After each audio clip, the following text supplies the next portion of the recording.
Hello, good morning everyone. I'm Ms. Serene. Understand that some of you still not able to get into MS Team, so I decided to pre-record today's lesson, and then I will upload into the YouTube video. Then you go to the YouTube and watch it. Okay, so basically, our lesson today will be intro about our course, about our module. Okay, our module is network security management. So basically, we will separate into two parts. Okay, B1, B2, and B3, B4. B3, B4 will conduct by Mr. James.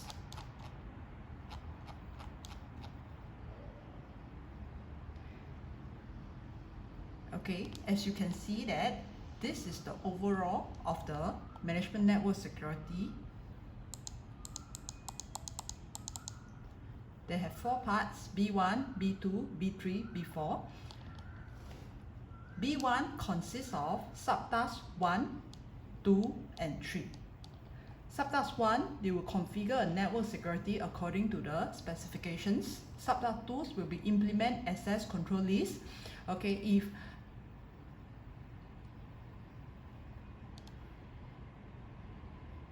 and then subtask 3 will be perform the patch management according to the given procedure. For the B2, you are going to manage a wireless network infrastructure. Subtask 1, you will set up a wireless LAN. Subtask 2, you will configure a wireless network security. Then subtask 3, you will do the verifications of the wireless network that you will configure. So for the B3, you will basically manage the IT infrastructure. Subtask 1, you will configure the IT device security. Subtask 2, you will update the security configuration database. Subtask 3, you will detect the network intrusions according to the requirement. For the B4, you will doing the managed network document. Subtask 1, you will analyze the network. 2, you will review the network access policy. Then subtask 3, you will update the network security documentations. So this is the overall of our module, network security management. So I already upload the files into the MS Team. You can go to our module M2 into the MS Team. You go to the files, you can download the M2 Learner Guide. This is for the B1 and B2, the part 1. Part 2, Mr. James will upload in May. Okay, I will complete our B1 and B2 in April. After that, followed by B3, B4 from Mr. James will be on May. Then this is the B1 subtask 1 PowerPoint. Okay, after I complete this one, I will upload the subtask 2 and 3, and also B2 subtask 1, 2, and 3. Basically, I will upload into the My Connection. It's much more easier, but because now we're still not able to access into the My Connections, so I will share the files in the MS Team first. Okay, understand that most of you, I think most of you, all of you from the higher NITEC IT, so you should know some of the basic about the network. So today we're going to start a bit. Okay, tomorrow please prepare some pen and paper. We're going to do IP addressing. In your higher NITEC, you will do until 4th OTAC, but for the work study diploma, we're going to do until the 3rd OTAC for your IP address calculations. So this is very important. You're going to for your assignment and for your class test, there will be IP address calculations, a lot of IP address calculations. So from what I planned with Mr. James, we're going to do the class test and your assignments, both of them on the 21st May. Then 22nd May, we will do the retest. This is our proposed date for the work study class test and also the assignment for our module, M2 module. So today we're going to start a bit of maybe recap for all of you about the network. So for the first okay, we need to know how to configure the IP protocol setting for the subtask 1. So we need to know what is the OSI model, okay, what is the IP addressing scheme for IPv4 and IPv6. Okay, for the calculations of the subnetting, we will do it tomorrow for the whole day. I will have give you a lot of exercise to do the calculations. So basically, what is the OSI model? I believe all of you know already. It's an open system interconnections model. Okay, it's the conceptual model that is characterized and standardized in the inner functions and the communication gadgets by the way of partitionings and abstractions layer. The model corporations conversions functions into the 7 logical layer. Okay, so I believe that you all still can remember this 7 OSI model. Okay, so from the bottom layer, which is your physical layer, is your layer 1, up to the top 7 layer, which is your application layer. So I hope that you all still can remember all of them. Okay, so for the 7 layer, application layer, basically you will do the network process on top of your applications. Then after that, they will pass down to your presentation layer. We'll do the data representations, or we'll do some encryption, decryption, convert the machine, depend on the data, to the machine independent data. This will do it under your presentation layer. After that, they will they will pass down to the section layer to do the inter-host communications managing section between the application layer. So by these 3 top layer, layer 5, 6 and 7, they are under the protocol data unit data. Okay, you can see it over here, data. After that, you will send it to the transport layer, which is your layer 4. Okay, transport layer basically will ensure that the reliable delivery of the segment between point on the network. After that, they will send it to the network layer. We will do the IP addressing or IP address assignments, okay, for your routing. Then after that, we'll send it to your data link layer. We'll do the reliable point-to-point data connections. Basically, for the network layer, which is your layer 3, that is the functions of the router. For the data link, there were functions of the switch. After that, they will transfer to the physical layer. This physical layer will convert all the data into the binary bits. Okay, so you can see that the PDU unit is called bit. For the layer 2 is a frame. For the layer 3 is a packet. Okay, then the transport layer will be your segments. So the whole process, the passing down from layer 7 to layer 1, we call it encapsulation process. Okay, so I already write down all the descriptions of the layer 1, 2, 3, 4, 5, 6, 7. Okay, you have to remember it, and also what is the protocol data unit for each of the layer. Okay, from layer 4 to layer 7, we also call it host layer. Then for layer 1 to layer 3, we call it media layer.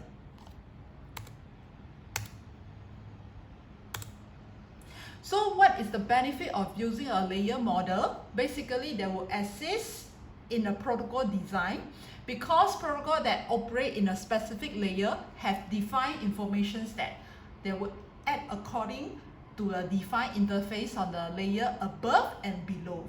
So protocol at the layer only communicate with the layer directly or above or directly below. There won't be across the layer communications.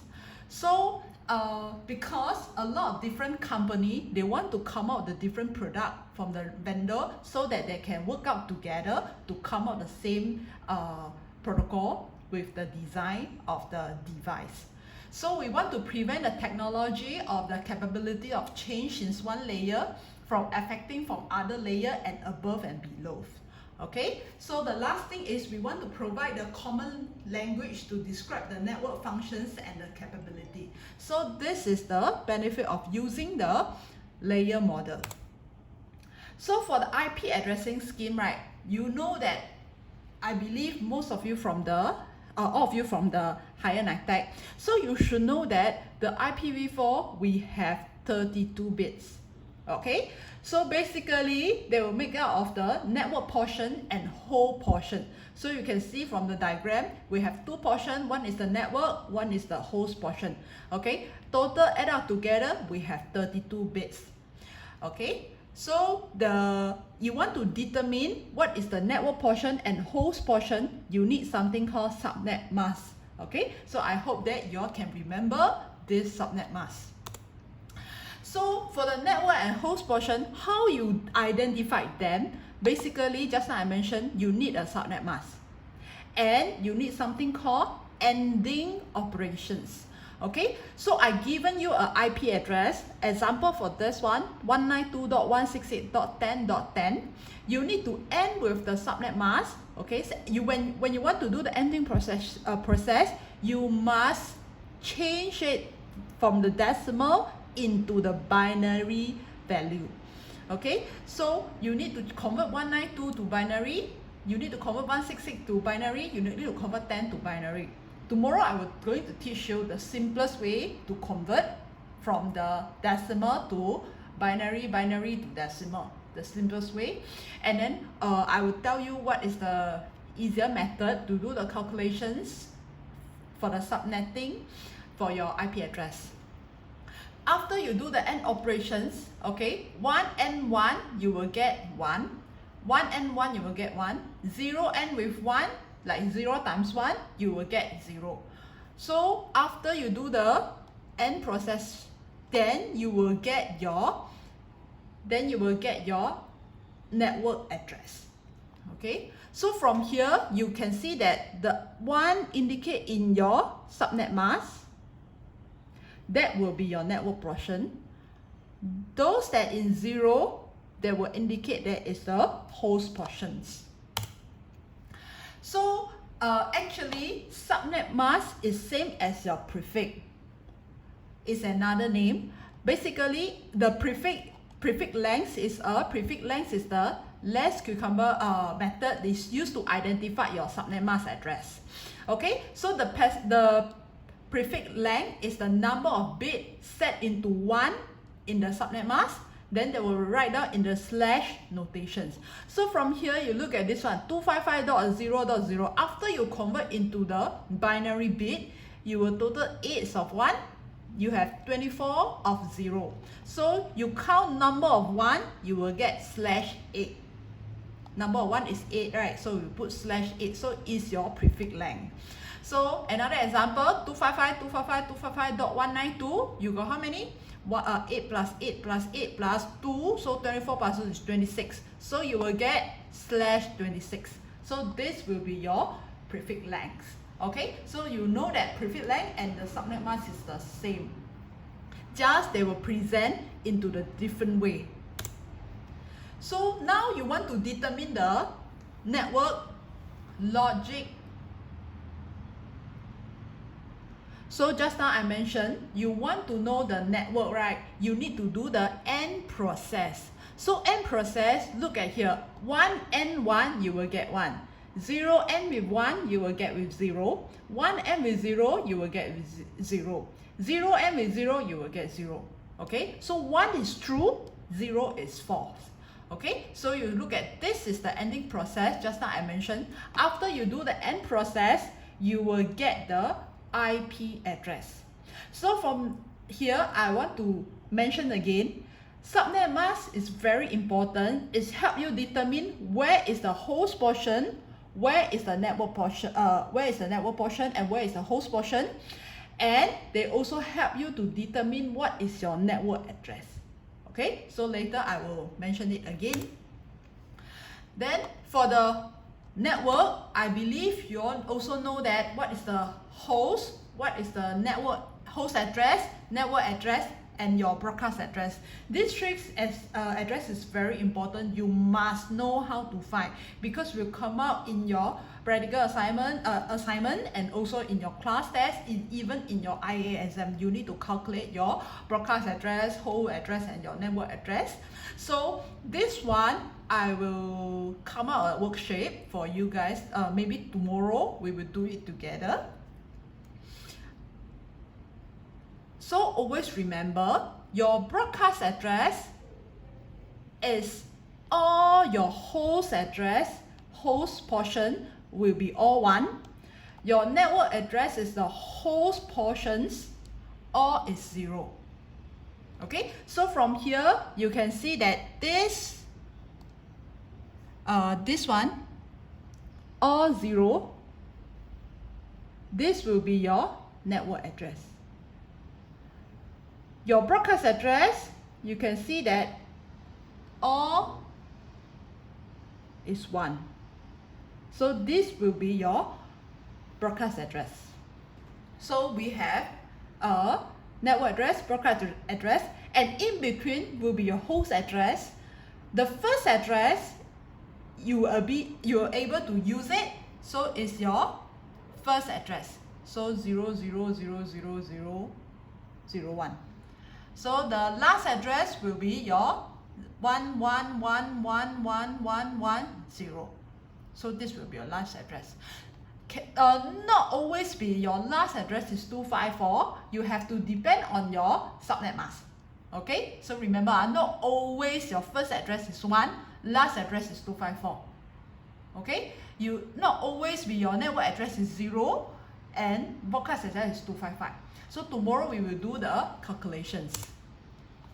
So for the IP address scheme for the IPv6, right, basically there are 128 bits in the length written in the hexadecimal. So IPv6 address are not case sensitive and they are written in the lower case or uppercase. Okay, the preferable formats of IPv6 is like that. Okay, so basically the X is consists of the 4 hexadecimal value. So you can see from this example. Okay, this is the example. We have 2 preferred format for your IPv6. So remember, IPv6 is 128 bits. So you have 1, 2, 3, 4, 5, 6, 7, 8. You have 8 hashtag. Okay, in IPv4 we call it ottag. In IPv6 we call it hashtag, because each of the X is considered 4 hexadecimal value. Okay, so the first rule in your IPv6, you need to omit the leading 0. So first rule will help to reduce the notation, because you can see that the IPv6 is so long, so many numbers inside. So we want to reduce it, we can do the omit leading 0.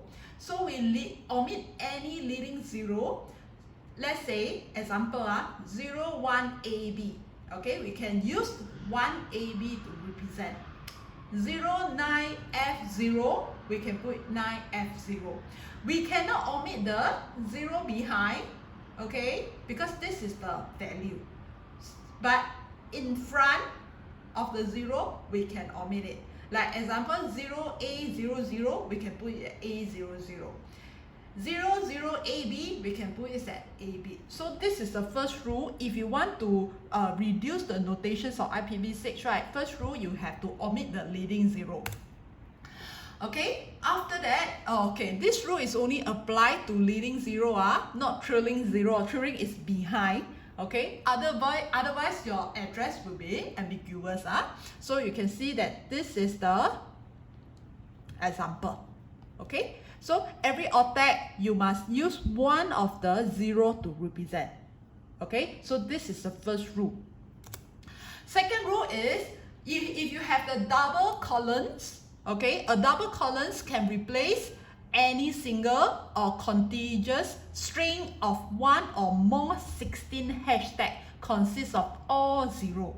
So you look at this example, 2001 column, BB8 column, CAFE column, 1 column 0, column 0, column 0, column 1. So you can see that you have 1, 2, 3 of the 0 you already omitted. So you actually can omit this string of the 0 into a double column. Okay? So you can see that this example, 1, 2, 3, I omit it into a double column. But I don't do it over here.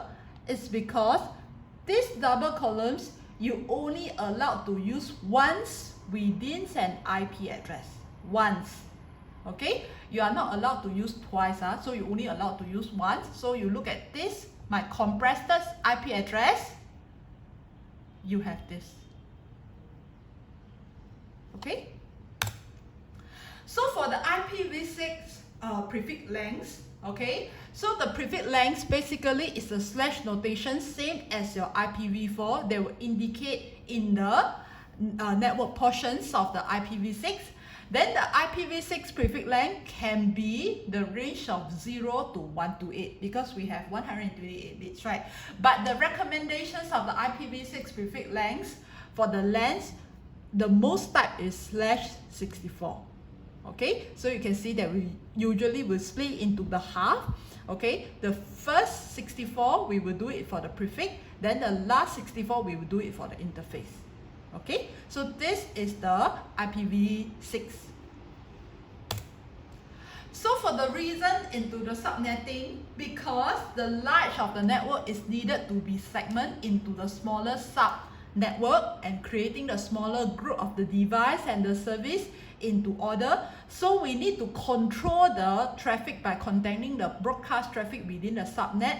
We also want to reduce the overall network traffic to improve the network performance. That's why with the subnetting process, it helps us to segment the network into the multiple or smaller network space. We call it subnetwork or we call it subnet. So the communications between the subnet, we must have a router. Okay, the router is necessary for the device to on the different network and subnet to communicate. So each of the router interface must have the IPv4 host address that is belong to the network or the subnet that router interface is connected to. So the device on the network and the subnet, they will use the router interface to attach to their LAN as the default gateway. Okay, so tomorrow we're going to do the subnetting also. So this one, basically you can see that we have class A, class B, and class C. Okay, class A basically is your 255.0.0.0. Class B is 255.255.0.0. Class C is 255.255.255.0. So we have class A, B, and C. So later on, I give you some recap of your private addresses and public addresses. Okay, then this one we will do it on tomorrow. If you have time later, you can read it for yourself. All this VLSM and FLSM, how to do the IP address network planning. Okay, so before we end this video, I will do a recap summary. So I need to mention to you, okay, the VLSM, variable length subnet mask, basically when you do the subnetting, there is two types. One is called the fixed FLSM, and then another one is VLSM. For FLSM, it's called fixed length subnet mask. Means that all the subnet masks, they are the same size. I believe you learn in your higher NITEC. And then for the variable length, they will depend on your how big group that you need. They will vary. So in between different subnet, they have different size. Okay.